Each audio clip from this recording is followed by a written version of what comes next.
संत समाज की जय। आज जब संत ने प्रसाद दिया, आत्मदेव नाम के ब्राह्मण खुश होकर अपने घर गए और अपनी अर्धांगिनी धुंधली को प्रसाद दिया। प्रसादेनम गृहीत्वाम पानम सपरिष्यतः।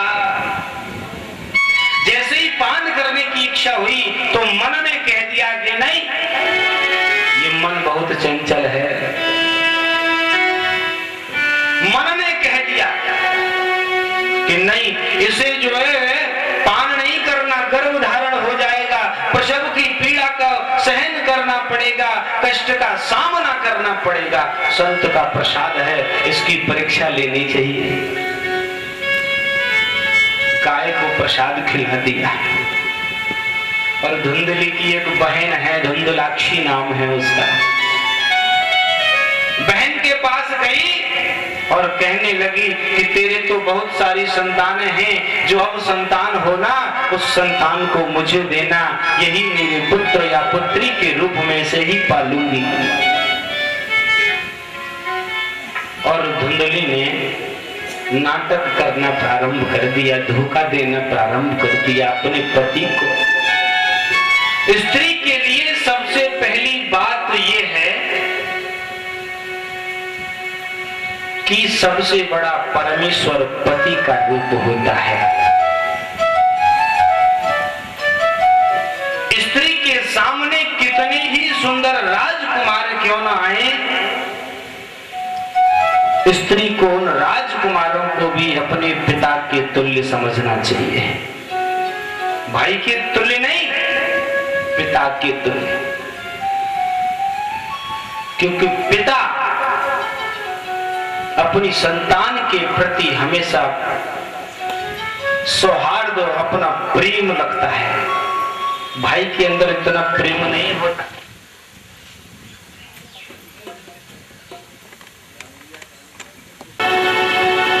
कुछ नहीं बोला जाए तो जय तो बोल दिया करो।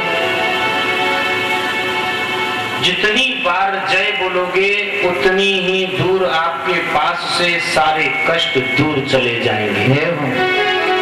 आपको भरोसा नहीं हो तो जयकारा बोल के देखना, आपको अपने आप महसूस हो जाएगा कि आज क्या है और कल क्या है।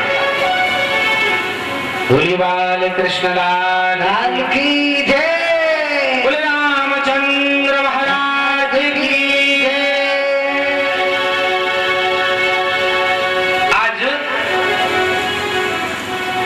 धुंधली ने नाटक करना प्रारंभ कर दिया, अपने पेट को बड़ा करना प्रारंभ कर दिया। कपड़े बांध और ये बांध वो बांध, ऐसा महसूस हो रहा है कि आज ये धुंधली गर्भ को धारण कर गई है। गर्भ धारण कर लिया ऐसा लग रहा है। आत्मदेव नाम के ब्राह्मण खुश हैं, संतान हो जाएगी। समय गुजरता गया। 9 माह के गर्भ के बाद 10वें महीने में जो आत्मदेव नाम के यहाँ पर ब्राह्मण के यहाँ पर एक जो गाय थी कपिला, उसके एक बालक ने जन्म लिया। इधर जो धुंधली की बहन है धुंधलाक्षी, उसके यहाँ एक पुत्र ने जन्म लिया। अब बालक में और पुत्र में कितना अंतर है देखिए। पुत्र पिता के यहाँ है, पुत्र कहाँ है? पिता के यहाँ। पुत्र वही है जो पिता की संपत्ति के ऊपर निगाह बना के रखता है, उसे पुत्र समझ लेना। इनके बाद तो मेरी मालिकी है, वो है पुत्र। और बालक कौन है? बालम समेव रूपम संयुक्ते सुरेश्वरः। जो सुरेश्वर है सभी की आराध्य एक गाय के गर्भ से उत्पन्न हुए भगवान नारायण के साक्षात स्वरूप है। बस एक लक्षण है क्या कि उनके कान गाय के समान खड़े हैं और सारा शरीर मनुष्य के समान है। थोड़े से लक्षण माता के बालक के अंदर आते हैं। कान खड़े हैं, बस कान क्यों खड़े हैं इसका भी एक कारण है। सोनकादिक ऋषि कहते हैं क्या, इन कानों के अंदर इतनी कैपेसिटी होती है सुनने की, और जब ये सुनना बंद कर दें तो बहुत दिक्कत होती है। तो कान इसलिए खड़े रहते हैं, गाय के कान को देखना कितनी सुंदर लगते हैं, इसलिए खड़े रहते हैं कि जब भी कोई अनिष्टकारी संकेत मुझे महसूस हो या किसी पाप अत्याचार को मैं देखती हूँ तो इन कानों से कहूंगी कि अपनी क्षमता को वहीं के वहीं रोक देना, उसको वहां पर विराम लगा देना, गलत को मत सुनना, बस राम का नाम सुनना, राम का भजन सुनना। राम कहने से तर जाएगा, पार भव से उतर जाएगा। सभी कहिए, हरि राम कहने से तर जाएगा, पार भव से उतर जाएगा।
राम कहने से तर जाएगा,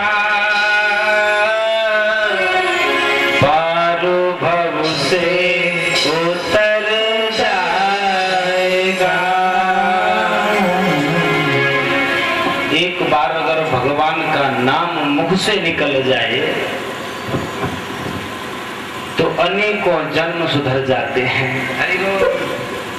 अरे ये तो हम तो इतने पढ़े लिखे लोग हैं, जो समाज के लोग हैं, जिन्हें हमें माता पिता ने पढ़ लिख कर इतना बड़ा बना दिया। वो वाल्मीकि जी थे ना, वो क्या करते थे, उल्टा नाम जपा जग जाना, उल्टा नाम जपा जग जाना, वाल्मीकि भय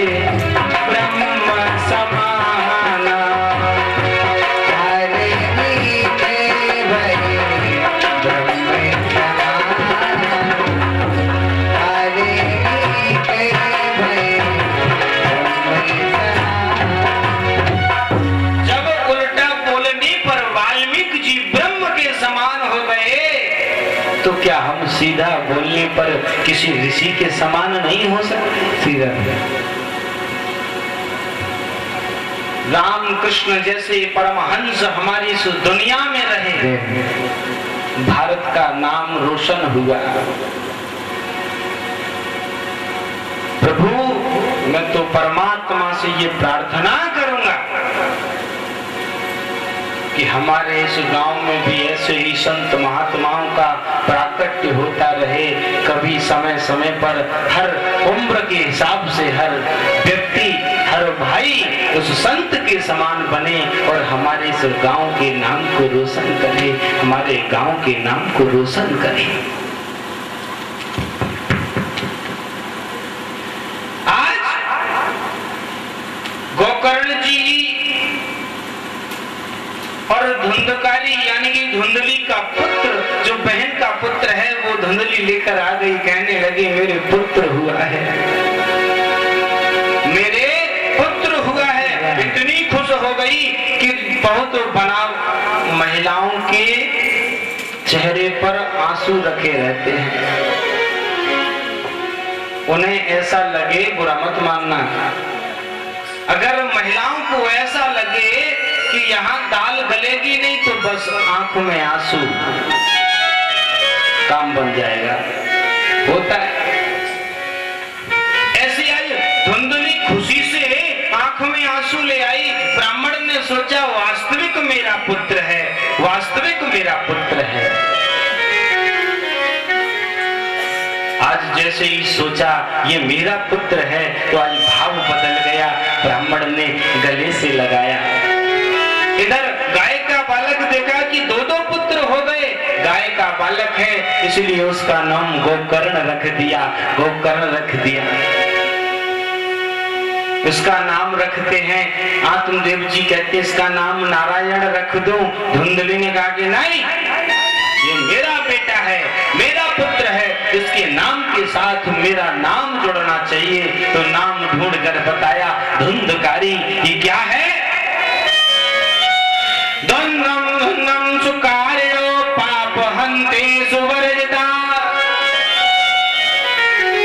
जो सत्य के सामने अपने आप को बलवान समझे उसी को समझ लेना। ये धुंधकारी है, ये और कोई नहीं, साक्षात धुंधकारी है।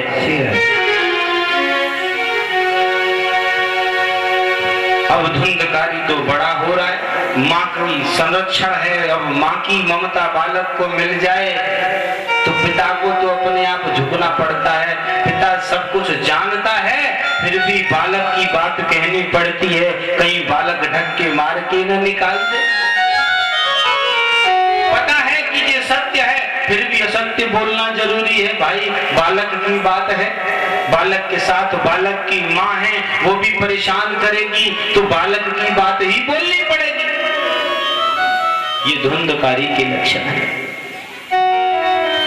देहेस्ते मास रुधिरे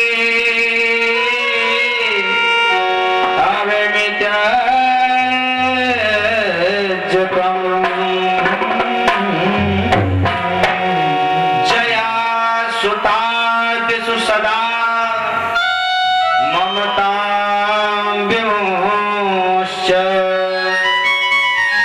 देहेस्ते मास रुधिरे। गोकर्ण जी का क्या है? देह में हष्ट पुष्ट शरीर, रुधिरे रक्त के समान लालिमा उनके चेहरे पर विराजमान है। अब धुंधकारी तो गोकर्ण जी से घृणा करता है। क्यों करता है? कि सत्य और असत्य एक म्यान में नहीं रह सकते, एक घर में नहीं रह सकते, विरोध होगा। सत्यम वदः, सत्य बोलो। एक घर में कैसे रहें? तो अब गोकर्ण जी ने कहा कि मैं यहाँ नहीं रह सकता, मुझे तो भगवान का चिंतन करना है, भगवान का भजन करना है। कैसे करना है? घर नहीं हो सकता, कहाँ होगा? कि मुझे कहीं देवालय ढूंढना पड़ेगा। अभी इतना ज्ञान नहीं है कि भगवान कहाँ है, अभी इतना मालूम है कि भगवान मंदिर में मिलेंगे। मंदिर में ना मिलेंगे, मस्जिद में ना मिलेंगे। ना मंदिर में भगवान है, न मस्जिद में भगवान है। भगवान कहाँ है? अपने हृदय में। अपना हृदय है, वही भगवान का स्थान है। जहां जिसको जैसे देख लोगे वही परमात्मा नजर आ जाएगा।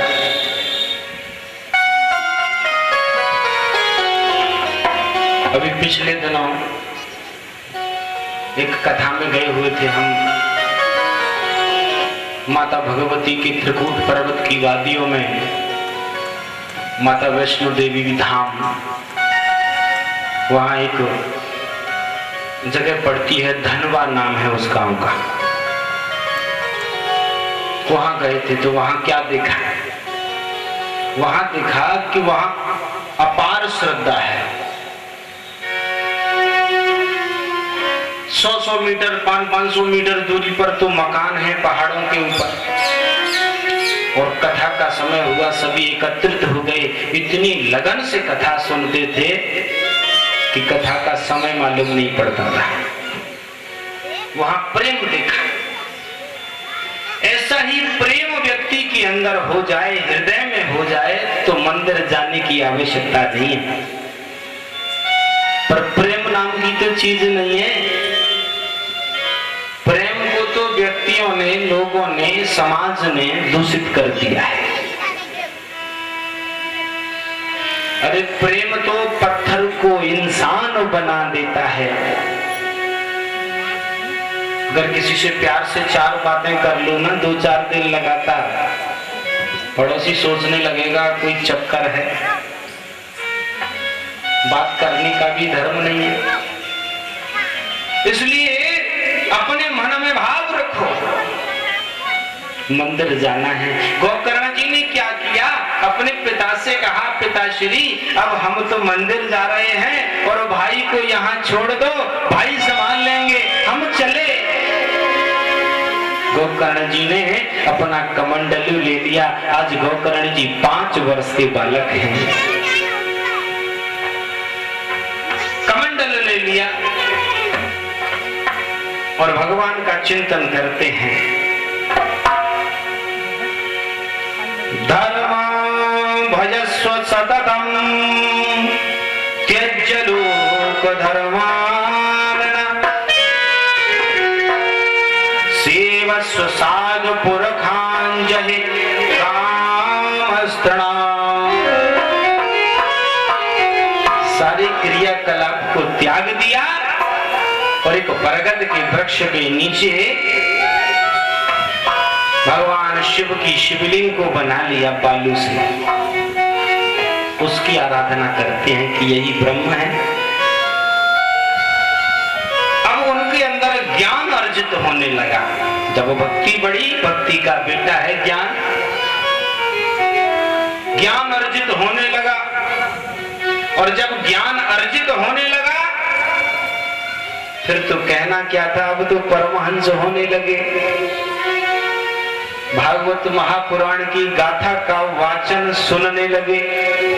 आत्मीय भाव ही उन्हें सुनाता है, कहीं सुनने नहीं गए गोकर्ण जी। जा पर कृपा राम की होई, जा पर कृपा राम की होई, जा पर कृपा करे सब कोई, जा पर कृपा करे सब कोई।